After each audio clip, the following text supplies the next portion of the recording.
আমি সপ্তর্ষি। আমাকে ইউটিউবের কিছু বন্ধু বলছিলেন যে এলিজাবেথান এজের ওপর যদি একটা ভিডিও করা যায়। এলিজাবেথ কে বা কি করেছিলেন বা সেই পিরিয়ডে লিটারেচার কতটা ডেভেলপ করেছিল সেটা তো বলাই যায়, কিন্তু তারও আগে বলি যে এলিজাবেথের কিন্তু কুইন হওয়া বা ক্ষমতায় আসার কোনো কথাই ছিল না।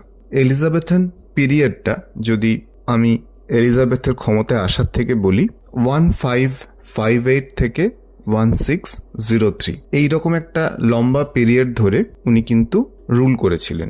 এলিজাবেথের বাবা ছিলেন হেনরি দ্য এইট, কিন্তু এলিজাবেথের যে স্টেপ ব্রাদার বা সিস্টার তারাই কিন্তু আগে ক্ষমতায় এসেছিলেন। যেমন ছিলেন এডওয়ার্ড দ্য সিক্সথ, তিনি কয়েক বছর রাজত্ব করেছিলেন, কিন্তু মাত্র 15 বছর বয়সেই উনি মারা যান। এবং এই এডওয়ার্ড দ্য সিক্সথের মৃত্যুর পর ক্ষমতায় আসছেন মেরি, যাকে আমরা ব্লাডি মেরি বলেও চিনি। ব্লাডি মেরি বলে চিনি কারণ তিনি প্রোটেস্ট্যান্ট যারা ছিলেন তাদেরকে ভীষণ অত্যাচার করতেন, তাদেরকে টর্চার করতেন, ফলস কেস দিতেন। উনি ক্যাথলিসিজমকে সাপোর্ট করতেন, সেখান থেকেই তার নাম ব্লাডি মেরি। এবং এই ব্লাডি মেরি অবশ্যই তিনি চাননি যে এলিজাবেথ কখনো কোনো পরিস্থিতিতে ক্ষমতায় আসুন, এবং তিনি এলিজাবেথকে যতটা সম্ভব কন্ট্রোল করার চেষ্টা করেছিলেন। ইনফ্যাক্ট টাওয়ার অফ লন্ডন বলে একটা জায়গা আছে, সেখানে তিনি লিটারেলি এলিজাবেথকে আটকে রেখেছিলেন। কিন্তু মেরি বা ব্লাডি মেরির শরীর স্বাস্থ্য খুব একটা ভালো যাচ্ছিল না। বেশ কয়েকটা মিসক্যারেজ হয়, ইউটেরাসের সিস্টের সমস্যা ছিল, সম্ভবত সেটা পরবর্তীকালে ক্যান্সারের দিকে টার্ন করে, এবং উনি মারা যান। এই এডওয়ার্ড দ্য সিক্স আর মেরির মৃত্যু না হলে কিন্তু এলিজাবেথ ক্ষমতায় আসতেন না, মানে এলেও সেটা খুব ডিফিকাল্ট হতো। আর এই যখন উনি 1558-এ ক্ষমতায় এলেন, সেখান থেকে কিন্তু এলিজাবেথান এজ শুরু হলো। আর একটা কথা জানি রাখি, Henry the eight, Edward the six, Mary এবং এলিজাবেথ এরা সবাই কিন্তু টিউডার ডিনেস্টির, এবং এর পরে যেটা আসবে সেটা হচ্ছে স্টুয়ার্ট ডিনেস্টি। এলিজাবেথ যখন ক্ষমতায় আসছেন তখন কিন্তু বেশ কিছু সমস্যা ছিল, যে প্রোটেস্ট্যান্ট আর ক্যাথলিকদের মধ্যে যে একটা টেনশন সেটা খুব বেশি ছিল। তো সেই জন্য উনি একটা ল চালু করেন বলা যায়, এলিজাবেথান রিলিজিয়াস সেটেলমেন্ট, যেটা 1559-এ আসে। চেষ্টা করা হয় যে ক্যাথলিক আর প্রোটেস্ট্যান্টদের মধ্যে একটা মোটামুটি বোঝাপড়া যদি করা যায়, এবং এই যে প্রোটেস্ট্যান্টসদের জন্য আরেকটা একটু মডারেট ফর্ম অফ প্রোটেস্ট্যান্টিজম আসে, যেটাকে বলা হয় অ্যাংলিকানিজম। এবং এইটা হওয়ার ফলে প্রোটেস্ট্যান্ট ক্যাথলিকদের মধ্যে যে টেনশন, লড়াই, সেটা কিছুটা হলেও কমেছিল। এলিজাবেথ হয়তো রিয়েলাইজ করেছিলেন, মহিলা হয়েও, বা তাকে কেউ অ্যাডভাইস করেছিল যে একটা দেশের ডিফেন্স সিস্টেম খুব স্ট্রং হওয়া দরকার। এবং এলিজাবেথের সবচেয়ে বড় মিলিটারি অ্যাচিভমেন্ট ছিল 1588-এ স্প্যানিশ আর্মাডাকে হারানো। কারণ স্প্যানিশ আর্মাডা বা স্পেনের যে নৌবাহিনী সেটা লিটারেলি ইনভিনসিবল বা অপরাজেয় মনে করা হতো। তাদেরকে হারানো সত্যি একটা বড় ব্যাপার ছিল। আবার এই এজেই স্যার ফ্রান্সিস ড্রেক, ওয়াল্টার রেলে, এই সমস্ত মানুষেরাও এক্সপ্লোর করতে বেরোতেন তাদের শিপ, এ সমস্ত কিছু নিয়ে। এবার বুঝতে হবে যে পরবর্তীকালে যে আমরা কলোনিয়ালিজমের রূপটা দেখব, যেখানে বলা হবে the sun never sets on the British empire, তার শুরুটা কিন্তু এলিজাবেথ করেছিলেন। মানে অন্যান্য কন্টিনেন্টে কোথায় কোথায় কলোনি এস্টাবলিশ করা যায় এবং সেখান থেকে যে টাকা তোলা যায়, সেই জিনিসটা কিন্তু তখন থেকেই শুরু করেছিলেন। এবং উনি বুঝেছিলেন যে বিজনেসকে এভাবে এক্সপ্যান্ড না করলে হয়তো আমরা গ্রো করতে পারবো না। এবং এই এলিজাবেথ এটাও রিয়েলাইজ করেছিলেন যে একটা জাতির যদি কালচারাল দিকটা স্ট্রং হয়, তাহলে কিন্তু সেই জাতিটাকে সবাই সিরিয়াসলি নেবে। ওনার সময়ে সনেট লেখা রীতিমতো একটা সিরিয়াস ব্যাপার হয়ে যায়। সনেট 14 লাইনের কবিতা, সেটা ইটালিয়ান ফরম্যাটেও লেখা যায়, শেক্সপিয়ারের ফরম্যাটেও লেখা যায়, সেগুলো তো আছেই, কিন্তু সনেট খুব গুরুত্বপূর্ণ লেখা ছিল। যদিও আমাদের এই সনেটগুলো পড়তে আর হয়তো ততটা ভালো লাগে না, সেই সময় গুরুত্বপূর্ণ ছিল। এডমান্ড স্পেন্সার ছিলেন, মানে যিনি ফেয়ারি কুইন লিখেছেন, আরও লিখেছেন। ফিলিপ সিডনি ছিলেন, যিনি অ্যাস্ট্রোফিল অ্যান্ড স্টেলার লিখেছেন বা ডিফেন্স অফ পোয়েজি লিখেছেন। এছাড়াও Thomas Wyatt, Henry Howard, Earl of Surrey, এরাও প্রচুর সনেট লিখছেন। মাইকেল ড্রেটন ছিলেন, এরা সবাই ছিলেন। আর একটা গ্রুপ ছিল, তাদেরকে বলা হতো ইউনিভার্সিটি উইটস। ইউনিভার্সিটি উইটস মানে কি? বেশ কিছু মানুষ অক্সফোর্ড, কেমব্রিজ এই দুটো ইউনিভার্সিটি থেকে পড়াশুনো করে তারা ড্রামা লিখছিলেন। কারণ এলিজাবেথ কিন্তু এই ড্রামার ব্যাপারটাকে এনকারেজ করতেন। উনি চাইতেন যে থিয়েটারগুলোতে লোক আসুক, সুতরাং প্লে রাইটিং বেশ একটা ভালো প্রফেশন হয়ে ওঠে। তো এই ইউনিভার্সিটি উইটসটা মূলত অ্যাক্টিভ ছিল 1580 থেকে 1590 মধ্যে।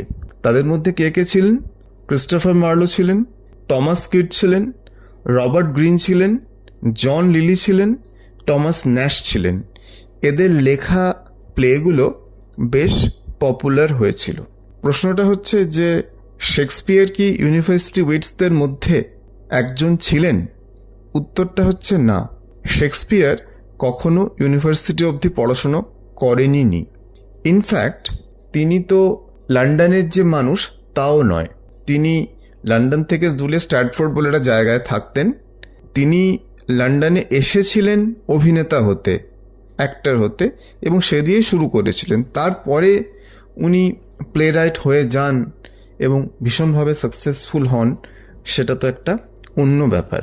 আমি ছোটবেলায় যখন হিস্ট্রির বইগুলো পড়েছি, হিস্ট্রি অফ ইংলিশ লিটারেচার, সেখানে অনেক সময় দেখেছি লেখা থাকে the age of Shakespeare, the age of Milton, age of pope.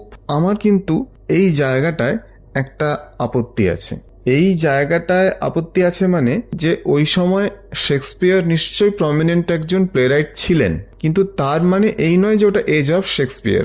যখন এসআরকে পরপর হিট দিচ্ছেন তখন তিনি নিশ্চয়ই প্রমিনেন্ট, কিন্তু সেই সময় তো সলমান খান, আমির খান, অজয় দেবগন এরা সবাই তো অভিনয় করেছেন পাশাপাশি। তাদেরকে কি করে আমরা ডিলিট করতে পারি? যদি শেক্সপিয়ারকে যদি বলি যে শুধু এজ অফ শেক্সপিয়ার, তাহলে ওই প্রসেনজিতের আমি ইন্ডাস্ট্রির মতো ব্যাপারটা হয়ে যায়। এইখানে একটা কথা বলতে চাই। আমার মনে হয় যে শেক্সপিয়ারের ক্লোজেস্ট কন্টেন্ডার যিনি ছিলেন বা হতে পারতেন, তার নাম ক্রিস্টোফার মার্লো। ক্রিস্টোফার মার্লো আর শেক্সপিয়ার দুজনেই কিন্তু একই সময়ে জন্মেছিলেন এবং দুজনেই নাটক লিখতে শুরু করেছিলেন। এবং ক্রিস্টোফার মার্লোর একটা ব্যাপার হয় যে তিনি একটা পাবে একটা মারপিটে জড়িয়ে পড়েন এবং মাত্র 29 বছর বয়সে তিনি খুন হয়ে যান। এই খুনটা কে করেছে, এক্স্যাক্টলি কি কারণ ছিল, সেটা কোনোদিনই জানা যাবে না, হয়তো অনেক থিওরিজ আছে। কিন্তু একটা জিনিস তো সত্যি যে 29 বছরে ক্রিস্টোফার মার্লোর মৃত্যুর পরে শেক্সপিয়ারের কাজটা অনেকটা সহজ হয়ে যায়। এত বড় যদি কন্টেন্টটা চলে যায় তা একটা তো সুবিধে হবেই। এছাড়াও শেক্সপিয়ারের, আমি একদমই কিন্তু শেক্সপিয়ারকে ছোট করার জন্য এ কথাগুলো বলছি না, যেটা মনে হয়েছে সেটা বলছি। অন্যদের অন্য ওপিনিয়ন থাকতেই পারে। যেমন আমার মনে হয়েছে যে শেক্সপিয়ার বক্স অফিসটা খুব ভালো বুঝতেন, মানে ওই 16th সেঞ্চুরি অডিয়েন্স কি চাইছে সেটা ভালো বুঝতে পারতেন। আর আরেকটা জিনিস হচ্ছে যে যিনি ক্ষমতায় আছেন তাকে খুশি করা, এটা শেক্সপিয়ার বুঝতেন। যেমন শেক্সপিয়ার যে থিয়েটার কোম্পানিটিতে ওনার শেয়ার ছিল, যাদের হয়ে লিখতেন, সেটার নাম ছিল দ্য লর্ড চেম্বারলেইনস মেন। এটা মোটামুটি 1594-এ শুরু হয় এবং চলছিল। কিন্তু যখন জেমস দ্য ফার্স্ট 1603-তে রাজা হচ্ছেন, তখনই শেক্সপিয়ার এটাকে নাম বদলে করে দিচ্ছেন নিজের থিয়েটার গ্রুপটাকে King's Men, the King's Men, মানে রাজার লোক। সে কিং জেমস দ্য ফার্স্টের সাপোর্ট বলো বা পেট্রনেজ বলো, দুটোই কিন্তু শেক্সপিয়ার ভালো মতো এনজয় করেছিলেন, এটাকে অস্বীকার করা যাবে না। এবং শেক্সপিয়ারের লেখা বেশিরভাগ নাটকই স্টেজড হতো গ্লোব থিয়েটারে। আর শেক্সপিয়ারের গ্রেটনেস অবশ্যই নো ডাউট অ্যাবাউট ইট, কিন্তু এটা বলতে চাই যে শেক্সপিয়ার যে লেখাগুলো লিখছেন তার অধিকাংশই কিন্তু খুব অরিজিনাল ছিল না। মানে ওই প্লেগুলোর যে সোর্স সেটা অনেক ক্ষেত্রে ছিল হলিনশেডস ক্রনিকল, হলিনশেড বলে এক ভদ্রলোক ছিলেন, হিস্টোরিয়ান বলা যায়।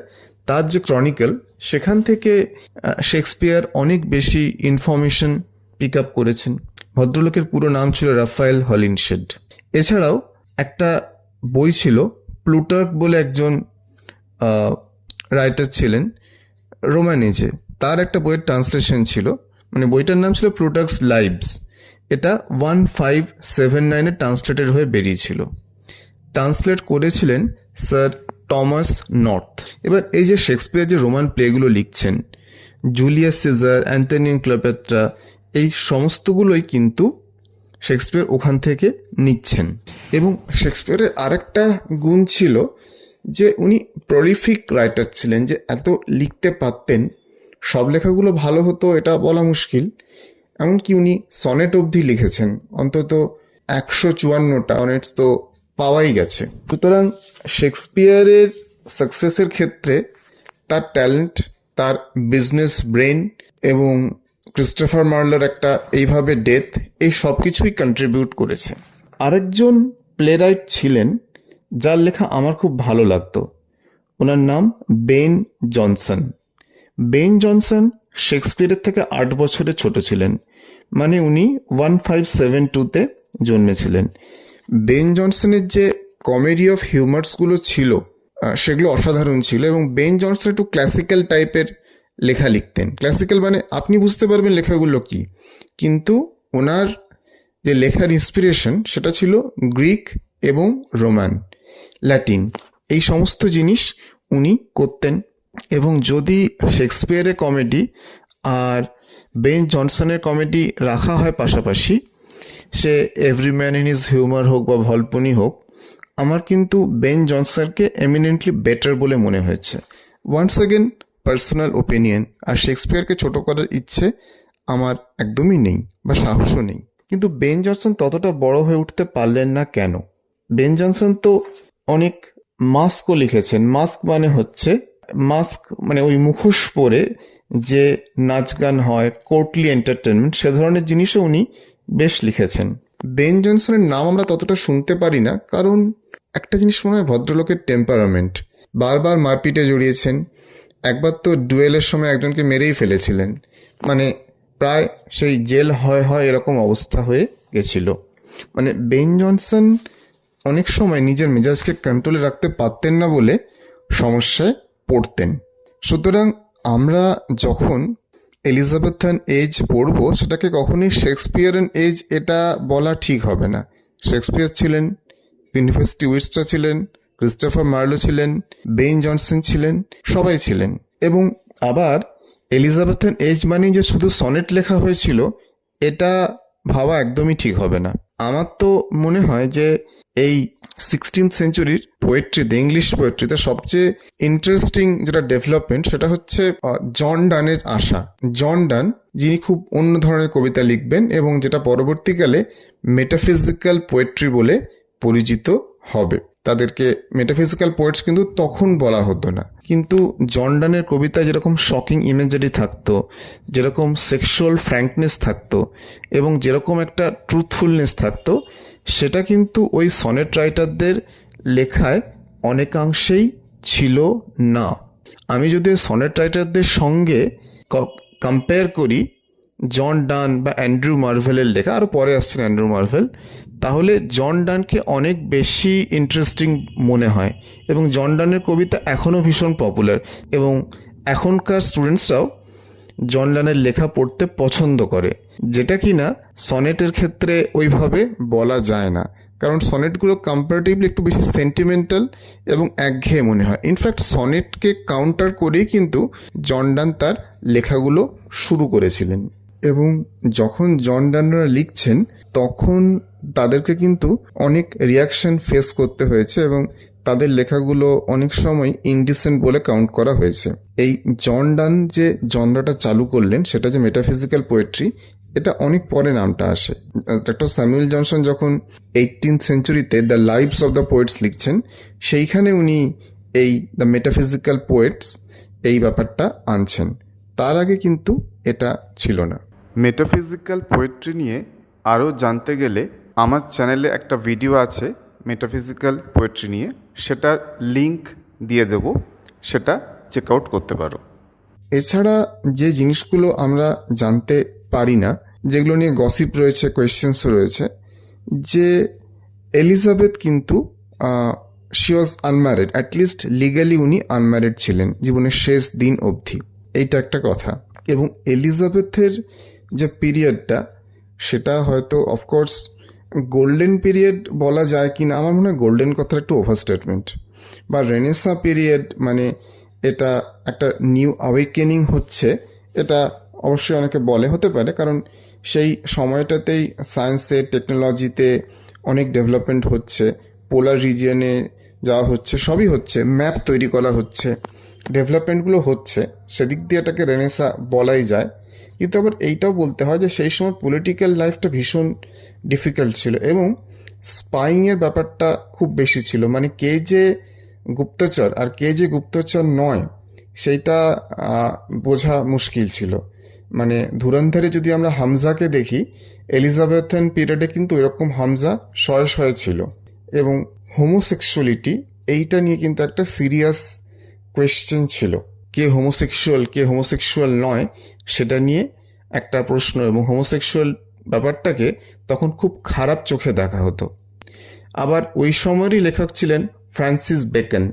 তো ফ্রান্সিস বেকন কিন্তু অনেক মনে করা হয় যে অনেকে, যে উনি হোমোসেক্সুয়াল ছিলেন, যে প্র্যাকটিসিং হোমোসেক্সুয়াল ছিলেন। সুতরাং সব মিলিয়ে এলিজাবেথেন পিরিয়ড খুব জমজমাট একটা পিরিয়ড ছিল।